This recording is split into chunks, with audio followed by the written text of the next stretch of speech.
AFM अपना paper है भारतीय बैंकिंग एवं वित्तीय व्यवस्था, Indian banking and financial system. इसमें हम चैप्टर 23 पढ़ रहे हैं, जिसका आज हम सेकंड वीडियो पढ़ेंगे। बिल बाजार, विदेशी विनिमय बाजार तथा ऋण बाजार। इसमें हम पढ़ेंगे सबसे पहले विनिमय बिलों की स्वीकृति, acceptance of bills of exchange. विनिमय बिलों की स्वीकृति हम किसे कहते हैं? विनिमय बिल जब लेखक के द्वारा माल के अन्य अधिकार पत्रों सहित देनदार के सामने प्रस्तुत किया जाता है एवं देनदार लेख पत्र प्राप्त होने पर बिल की वैधता स्वीकार करता है, जिसे तकनीकी भाषा में स्वीकृति कहते हैं।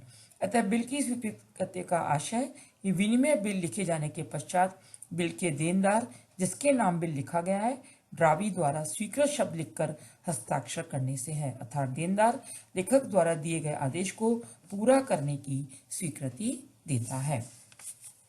मांग पर देय बिल या दर्शनीय बिलों की स्वीकृति आवश्यक नहीं है, क्योंकि उसमें तुरंत भुगतान करने का आदेश है। सावधि बिलों के लिए स्वीकृति की आवश्यकता पड़ती है और उनकी अवधि 3 माह की होती है। आयातक और निर्यातक दोनों एक दूसरे की साख से परिचित नहीं होते हैं, अतः बिल बैंक द्वारा स्वीकृति ग्रहों द्वारा स्वीकृत कराए जाते हैं। बैंक अथवा स्वीकृति ग्रहों द्वारा बिल स्वीकार किए जाने पर उन्हें पट्टा करवाना भी आसान होता है, क्योंकि बैंक अथवा स्वीकृति गृह तथा पट्टा गृह कुछ शुल्क वसूल करते हैं। नेक्स्ट है विनिमय बिलों की स्वीकृति के प्रकार। विनिमय बिलों की जो स्वीकृति है 2 प्रकार की हो सकती है, सामान्य स्वीकृति जनरल एक्सेप्टेंस और शर्त सहित स्वीकृति क्वालिफाइड एक्सेप्टेंस। सामान्य स्वीकृति क्या होती है? इसके अंतर्गत देनदार बिल में लिखी सभी शर्तों को स्वीकार करा लेता है, तो उसे सामान्य स्वीकृति कहा जाता है। ऐसी दशा में वह बिल पर स्वीकृत या एक्सेप्टेड शब्द लिखकर अपने सिग्नेचर कर देता है अथवा खाली सिग्नेचर कर देता है। दूसरा है शर्त सहित स्वीकृति क्वालिफाइड एक्सेप्टेंस। जब स्वीकारकर्ता बिल स्वीकार करते समय कोई शर्त लगा देता है और उस शर्त को उस बिल पर लिखकर अपने हस्ताक्षर कर देता है, तो उसे शर्त सहित स्वीकृति कहते हैं। इस प्रकार की शर्त कम राशि के लिए स्वीकृति देना, अधिक अवधि के लिए भुगतान देना आदि के संबंध में भी हो सकती है। नेक्स्ट बात आती है इसमें स्वीकृति गृह क्या होते हैं? Accepting house. यदि हम स्वीकृति गृह देखें तो अंतरराष्ट्रीय व्यापार में देशों की अधिकता और भिन्नता होने के कारण निर्यातक को आयातक की साख के बारे में अधिक जानकारी नहीं होती है, अतः लिखे गए विनिमय बिलों पर किसी प्रतिष्ठित संस्था की स्वीकृति आवश्यक होती है। इन्हें स्वीकृति प्रदान करने वाली संस्थाओं को स्वीकृति गृह कहा जाता है। स्वीकृति गृह को परिभाषित किया गया है कि स्वीकृति गृह उन फर्मों अथवा कंपनियों से है जिनके कार्यों का एक महत्वपूर्ण भाग बिलों का स्वीकृति देना होता है। ये विदेशी व्यापार की अल्पकालीन वित्त व्यवस्था में महत्वपूर्ण भूमिका अदा करते हैं और ये सहायक कार्य के रूप में अंशों का अभिगोपन, बैंकिंग का कार्य, विदेशी विनिमय का कार्य, बीमा व्यवसाय और आयात निर्यात आदि कार्य भी करते हैं। ये स्वीकृति गृह जिन व्यापारियों के बिलों की स्वीकृति दे देते हैं उनकी विनिमय सहायता बढ़ जाती है और इन्हें कोई भी कटौती गृह कटौती करने के लिए तैयार रहता है और स्वीकृति गृह अपने इस कार्य के लिए ग्राहकों से कुछ कमीशन लेते हैं। लंदन मुद्रा बाजार में ऐसे स्वीकृति गृहों की जो संख्या है वो लगभग 33 है। नेक्स्ट है स्वीकृति गृहों की कार्यप्रणाली, वर्किंग ऑफ एक्सेप्टिंग हाउसेज। स्वीकृति गृह द्वारा बिल की स्वीकृति देने के पश्चात धारक इस स्वीकृति बिल की कटौती करवाकर पैसा प्राप्त कर लेता है। ऐसे बिलों का बेचान भी सुगमता से हो सकता है, क्योंकि देय तिथि पर भुगतान का जो दायित्व है वो स्वीकृति गृह पर होता है। इसके लिए वे अपने पास तरल कोष रखते हैं। ये गृह अपनी स्वीकृति के लिए सामान्य सही शुल्क लेते हैं, जिसे स्वीकृति शुल्क कहा जाता है, जो बिलों की राशि पर 1% से 1.5% वार्षिक होता है और शुल्क की दर ग्राहक की साख तथा बिल की भुगतान शर्तों के अनुसार भिन्न भिन्न हो सकती है। नेक्स्ट इसमें विनिमय बिलों की कटौती, discounting of bills of exchange. Bill की कटौती से आशय उस कटौती से या उस क्रिया से है जिसमें विनिमय बिल बैंक द्वारा बिल की राशि से कुछ कम राशि पर खरीद लिया जाता है तथा शेष राशि बिल के धारक को दे दी जाती है।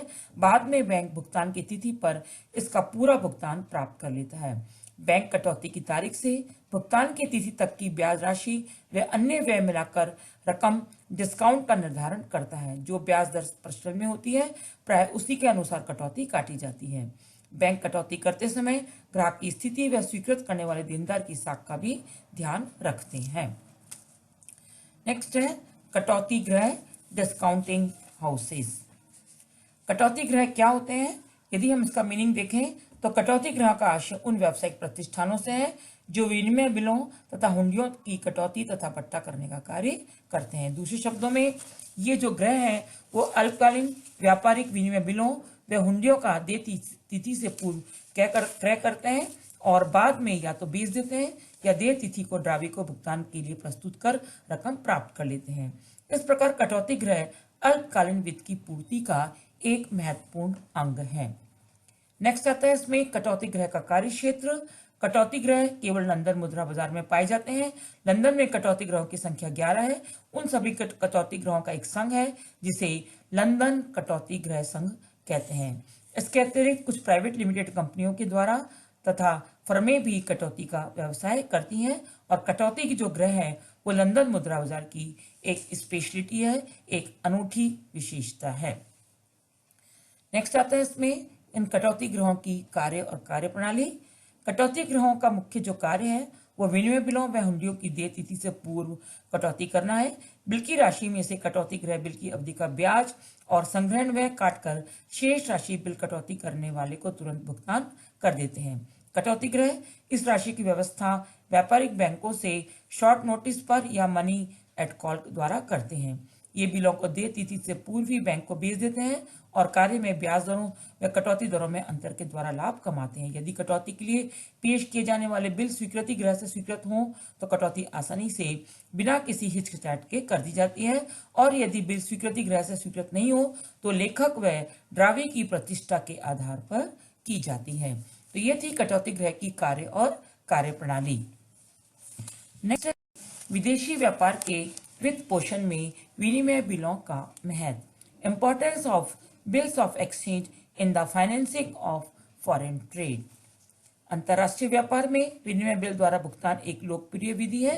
इसे भुगतान करते समय निर्यातक, आयातक, बैंक और सरकार सभी को बहुत लाभ पहुंचता है और इसके लाभ को हम 4 पॉइंट्स में बांटकर पढ़ सकते हैं। निर्यातक को लाभ, आयातक को लाभ, बैंक को लाभ और सरकार को लाभ। फर्स्ट इसमें निर्यातक को लाभ, एडवांटेजेस टू एक्सपोर्टर्स। बिल के द्वारा माल बेचने पर निर्यातक का विक्रय बढ़ जाता है क्योंकि आयातक प्राय उधार माल लेना ही पसंद करते हैं। माल के रवाना होते ही वह आयातक पर बिल लिख देता है तथा उस बिल की कटौती कराकर वह तुरंत भुगतान प्राप्त कर लेता है। इस प्रकार वह उधार माल बेचकर भी नकद राशि प्राप्त कर लेता है। दूसरा इसमें आयातक को लाभ है। अल्पकालीन वित्त के स्रोत के रूप में विनिमय बिल आयातक की अत्यधिक सहायता करता है। आयातक बिल के माध्यम से उधार माल खरीद सकता है। साथ ही इसके प्रयोग से भुगतान करने के लिए 3-4 माह का समय मिल जाता है। इस अवधि में माल बिक जाने से उसे भुगतान करने में किसी कठिनाई का सामना नहीं करना पड़ता। यदि माल इस अवधि में भी न बिके तो वह अन्य स्रोतों से भुगतान का प्रबंध भी कर सकता है।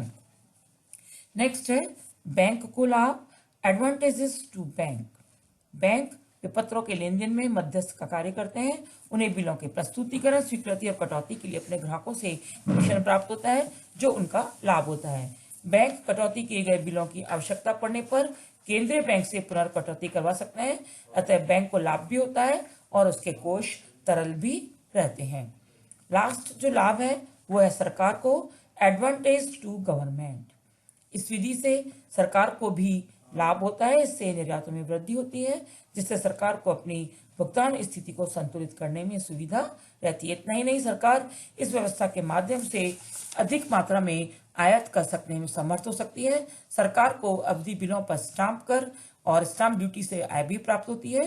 देश में व्यापार को प्रोत्साहन मिलता है जिससे देश में रोजगार और प्रति व्यक्ति आय में वृद्धि होती है। तो इस प्रकार से विदेशी व्यापार के वित्त पोषण में जो विनिमय बिलों का बहुत ही ज्यादा महत्व है। नेक्स्ट बात आती है इसमें भारतीय रिजर्व बैंक के बिल बाजार की कमियां। हमारे जो भारतीय रिजर्व बैंक है इसके बिल बाजार में बहुत सारी कमियां हैं जिसमें फर्स्ट है इसमें बिलों को क्रय करना एवं बुनाना। इस योजना द्वारा स्वतंत्र रूप से बिलों के क्रय करने और बुनाने की व्यवस्था नहीं की गई है। दूसरा है मौसमी आवश्यकताओं की पूर्ति। इस योजना के द्वारा प्राय मुद्रा बाजार में साख की मौसमी आवश्यकताओं को ही पूरा किया जाता था, सामान्य आवश्यकताओं को नहीं। तीसरी कमी है शर्तें। योजना के अंतर्गत ऋण लेने वालों बैंकों को बहुत सी शर्तें पूरी करनी होती थी, जिससे उसकी कठिनाइयां बढ़ जाती थी। नेक्स्ट है योजना में सम्मिलित नहीं। देशी बैंकर्स और गैर बैंकिंग वित्तीय संस्थाओं को इस योजना में सम्मिलित नहीं किया गया है। नेक्स्ट जो कमी है वो है कृषि संबंधी। इस योजना के द्वारा व्यापार और उद्योग की आवश्यकताएं पूरी की जाती हैं, कृषि संबंधी आवश्यकताओं से इसका कोई संबंध नहीं है। और जो लास्ट कमी है वो है वित्तीय आधार, कि सरकार के द्वारा सार्वजनिक क्षेत्र के उपक्रम एवं बड़े उद्योगों द्वारा बिलों को वित्तीय आधार मानना स्वीकार नहीं है। तो ये पढ़ा हमने भारतीय रिजर्व बैंक के बिल बजमियां। अब नेक्स्ट आता है ऋण बाजार, जिसे हम डेट मार्केट कहते हैं। डेट मार्केट क्या होता है, इसकी परिभाषा, इसके उपक्रम और प्रकार के बारे में और महत्व के बारे में हम यहाँ पर पढ़ेंगे। तो सबसे पहला है इसमें ऋण बाजार का अर्थ। Meaning of debt market. ऋण बाजार ये वित्तीय बाजार का बहुत आवश्यक अंग है, जो व्यक्ति, संस्थाओं एवं मध्यस्थों को ऋण प्रदान करने का कार्य करता है। ऋण बाजार के अंतर्गत ऋणदाता ऋणी को एक निश्चित अवधि के लिए वित्त उपलब्ध कराता है, जिसके बदले उसे पुरस्कार के रूप में ब्याज मिलता है। ऋण बाजार के द्वारा उत्पादक और अनुत्पादक कार्यों के लिए ऋण दिया जाता है और ऋण बाजार के द्वारा अर्थव्यवस्था के विभिन्न क्षेत्रों में कोषों को प्रवाहित कर उसे गति एवं दिशा प्रदान करता है। अन्य शब्दों में हम कहें तो वित्तीय बाजार के प्रकारों में ऋण बाजार एक ऐसा बाजार है जिसमें उधारदाता एक निश्चित समय के लिए उधार लेने वालों को फंड्स देते हैं, जिसके बदले उधार लेने का मूलधन और ब्याज की एक निश्चित दर देना स्वीकार करता है। लोग ऋण बाजारों से घर, स्कूटर, मोटरसाइकिल, कार और अन्य उपयोगी वस्तुएं उधार लेते हैं। नेक्स्ट आता है इसमें ऋण बाजार की परिभाषा।